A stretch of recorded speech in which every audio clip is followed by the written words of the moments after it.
जय श्री कृष्ण। मैं प्रियांशी। आज हम 84 वैष्णवों की वार्ता से पद्मा रावल सांचौरी जी की वार्ता प्रसंग तीसरे का पहला पार्ट सुनेंगे। ये पद्मा रावल जी को एक बार मन में विचार आया कि वे श्री रणछोड़ जी के दर्शन के लिए जाएं।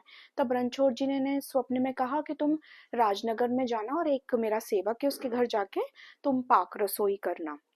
इस पर पद्मा रावल जी ने कहा, महाराज मैं तो आपके सेवक को जानता नहीं, ऐसे किसी के घर जाके कैसे मैं उसको बोल दूं कि तुम्हारे घर जाके मैं तुम्हारे घर आके मैं तुम्हारे घर पे रसोई करूंगा, श्री ठाकुर जी का भोग सिद्ध करूंगा। इस पर रणछोड़ जी ने कहा, वह तुम्हें खुद ही बुलाने आएगा और खुद ही अपने घर लेके जाएगा। इसके पीछे का भाव ये है कि जो पद्मा रावल जी हैं वो खुद भी द्वारका लीला के पात्र हैं, और जो वैष्णव जन की श्री ठाकुर जी बात कर रहे हैं वो दोनों भी द्वारका लीला के पात्र हैं और इनके एक जैसे भाव हैं। तो सत्संग करेंगे तो इनके भाव पुष्ट होंगे साथ में।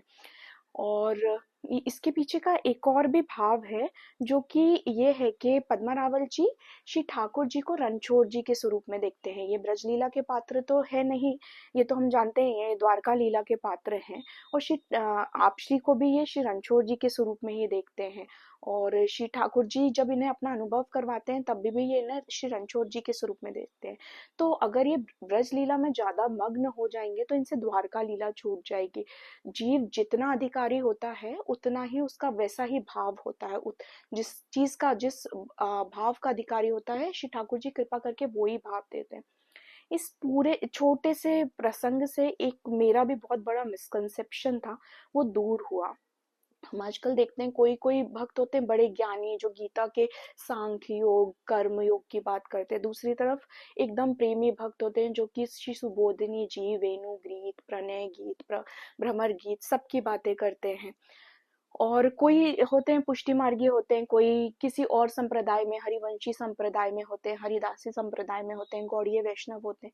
यहाँ पर जो भी भाव श्री ठाकुर जी दे रहे हैं, माधुर्य भाव दें, साख्य भाव दें, वात्सल्य दें या फिर दास्य दें, ये श्री ठाकुर जी की कृपा से जीव को भाव मिलते हैं।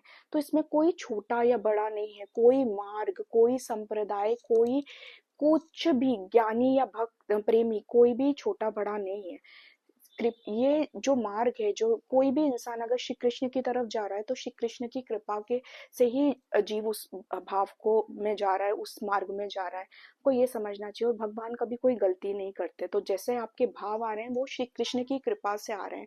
और दूसरों को भी कोई को छोटा या बड़ा, कोई मर्यादा मार्गी, कोई पुष्टि मार्गी, वो जीव को श्री ठाकुर जी की कृपा से वैसे भाव वैसे संप्रदाय मिले हैं, तो उसे हमेशा हमें उस चीज की रिस्पेक्ट करना चाहिए। और ये कभी भी किसी को छोटा या बड़ा, हीन या श्रेष्ठ ये नहीं समझना चाहिए। समझने की बात ये है कि वो भी श्री ठाकुर जी को उतने ही प्रिय हैं जितने कि आप हो।